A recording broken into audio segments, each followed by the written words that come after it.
Panamá, una nación que nació como negocio y que, más de un siglo después, sigue administrándose como una empresa privada.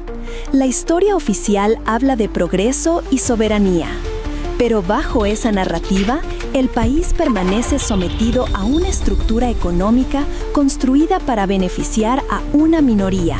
Su historia económica no es una sucesión de gobiernos, sino una línea continua de poder concentrado en las mismas manos. El sociólogo Marco Antonio Gandásegui Hijo lo advirtió hace más de medio siglo. En Panamá, la fuente del poder económico, que a su vez genera el control político, está históricamente asociada a la explotación de su ventajosa posición geográfica. El país no nació de una revolución social ni de una independencia popular. Nació del cálculo comercial y de la oportunidad. Hoy, esa herencia sigue viva, pero bajo nuevas formas. Holdings, corporaciones transnacionales, bancos offshore y gobiernos empresariales. Esta es la historia de cómo la oligarquía panameña no desapareció, simplemente se transformó.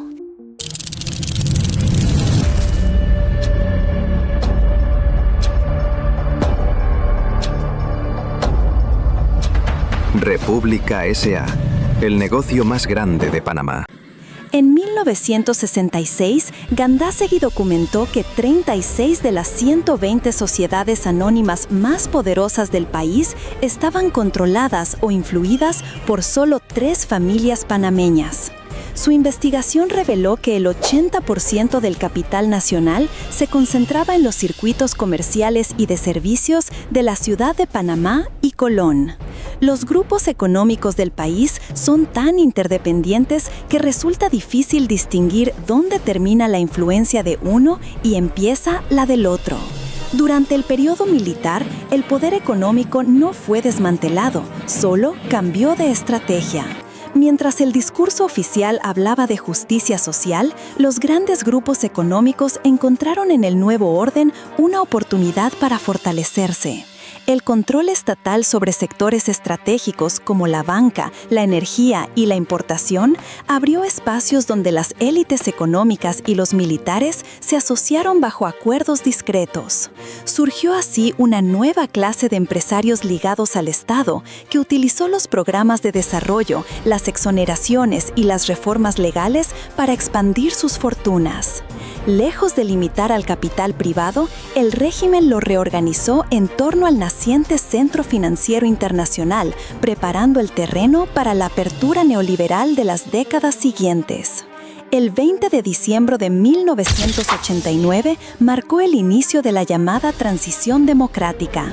Pero en la práctica, esa transición fue el reencuentro del poder económico con el poder político.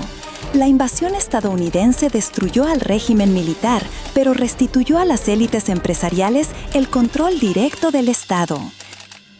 A Dios y a la patria cumplir fielmente la Constitución y las leyes de la República. On May 7th of this year, the Panamanian people went to the polls to elect their new president. Los años 90 fueron el escenario perfecto: privatizaciones, apertura de mercados y libre movilidad del capital. Lo que Gandásegui había descrito como la concentración inevitable del poder económico en pocas manos se convirtió en política de Estado. Este tema de las privatizaciones fue un asunto que empezó no en Panamá, fue un tema que empezó al inicio de las décadas del 90 con un famoso consenso de Washington. El consenso de Washington lo conformaron 3 instituciones norteamericanas: el Tesoro de los Estados Unidos, o sea, el Departamento de Tesoro de los Estados Unidos, el Banco Mundial y el Fondo Monetario Internacional. Y en lo que atañe al tema de las compañías eléctricas y de las compañías de servicios públicos, ese consenso lo que significaba era que no habría dinero para inversión posible mientras esas empresas fueran estatales. O sea, usted dice que Panamá tuvo que aceptar una presión internacional para privatizar. Yo no digo que sea presión o no presión, yo te digo que esa era la realidad, Julio. Esa era la realidad. Esa misma realidad inicialmente se la encontró el presidente Endara en 1989 y Billy como su ministro de Planificación. Entonces, Mira, el gobierno en su administración también fue responsable de las privatizaciones. Cuando nosotros fuimos a negociar con las instituciones financieras, no acepto que nos impusieron nada, es una negociación. Pero si Panamá no normalizaba con el Club de París, con las instituciones financieras y se ponía al día y lograba un nuevo acuerdo, los inversionistas particulares no invertirían en Panamá. Las privatizaciones, repito, creo que eran indispensables, llamémosla corporalización, llamémosla privatización. Nosotros no dijimos... Del IRRE y del INTEL. Del IRRE y el INTEL. ¿Y entonces cuál es su crítica? Acuérdate que eso eran debates permanentes en la Cámara de Comercio y lo demás. Es decir, que había de arranque una contrariedad al Estado productor y una proclividad de parte del grupo que toma poder en el 90 hacia el sector privado. Esas son las realidades nacionales. Bien, el día 3 de julio de 1990 se firma lo que tú haces alusión, un convenio de donación entre el gobierno de los Estados Unidos y la República de Panamá, el gobierno de Panamá, la AID. En ese convenio de donación se establecen claramente las condicionalidades de la donación. Entre esas condicionalidades, lo podemos examinar, tengo los documentos, está justamente la privatización. Los grupos económicos dominantes del país actúan en alianza con intereses extranjeros. La independencia nacional en esas condiciones es solo un concepto jurídico. Durante la administración de Guillermo Endara, Ernesto Pérez Valladares y Mireya Moscoso, la venta de los puertos, las telecomunicaciones, la electricidad y los ferrocarriles representó la mayor transferencia de riqueza pública hacia intereses privados desde 1903. Los apellidos cambiaron de empresas, pero no de poder. De la cervecería nacional a la banca internacional, de los medios impresos a los canales de televisión y plataformas digitales, el país se reconfiguró como un mercado cautivo de las corporaciones. Tras la firma de los tratados Torrijos-Carter, la gran promesa de soberanía era la reversión del canal y sus áreas adyacentes. Un torrente de activos y control estratégico que debía beneficiar a toda la nación. Sin embargo, para la élite fue el campo de juego perfecto para la expansión. La oligarquía, hábil en el uso del Estado, se posicionó estratégicamente. La venta de activos y la concesión de servicios no fue un proceso transparente de desarrollo nacional, sino una transferencia legal de bienes públicos a manos de los mismos grupos que siempre controlaron la economía. Para sostener fortunas de esa magnitud, no basta con dominar la economía, se necesita una arquitectura legal que garantice la opacidad y la impunidad.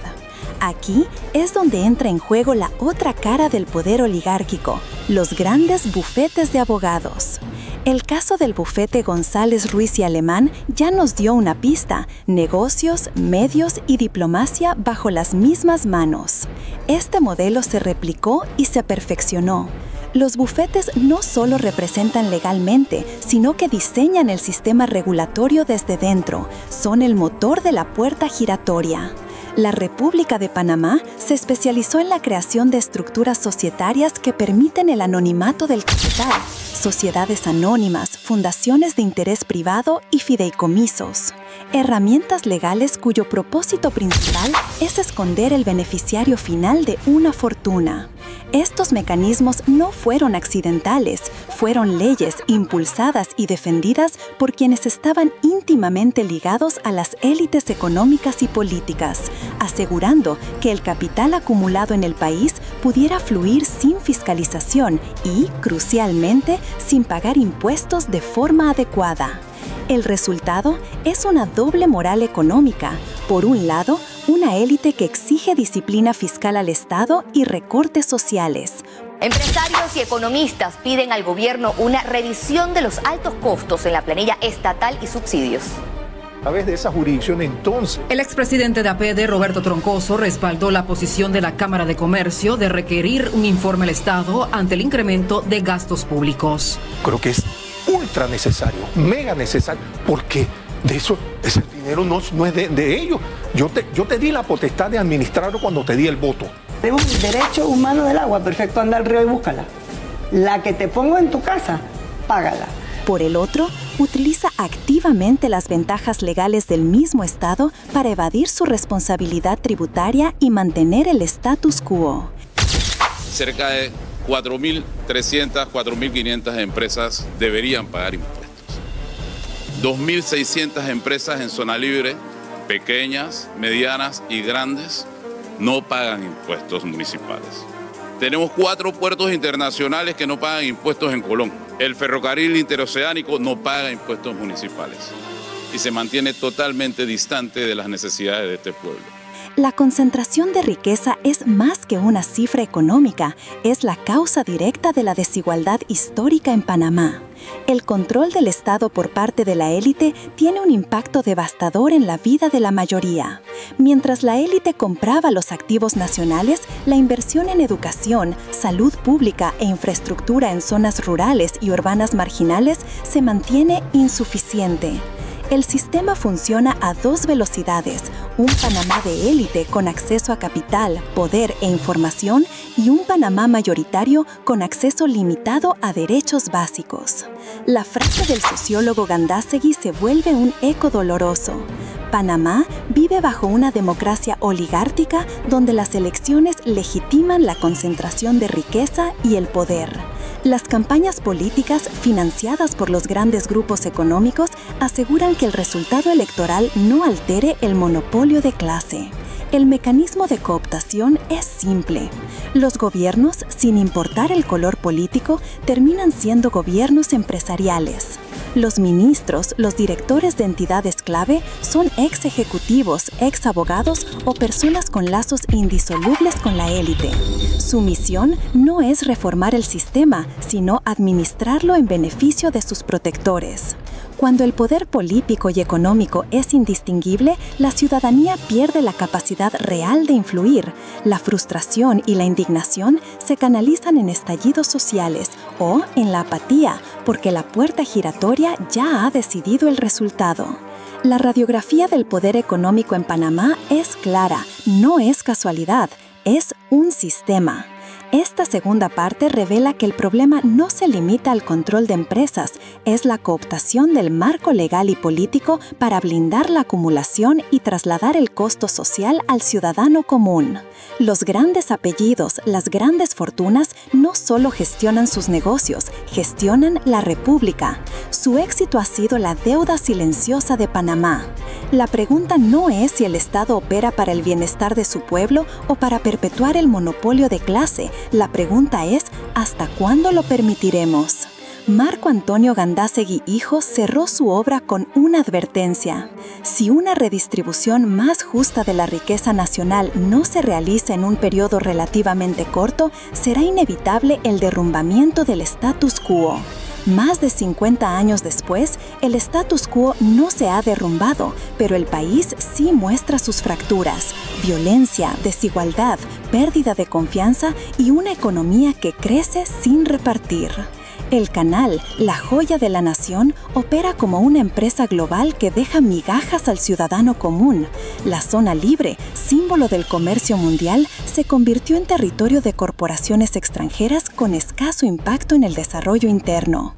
Panamá sigue siendo lo que Gandásegui describió con lucidez en 1966.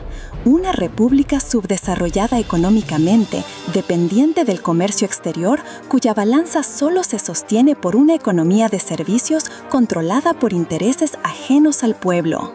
Panamá cambió de rostro, pero no de estructura. El país que nació como un negocio sigue siéndolo. Si este análisis le ha resultado fundamental para entender la realidad panameña, le pedimos que nos ayude a romper el cerco informativo.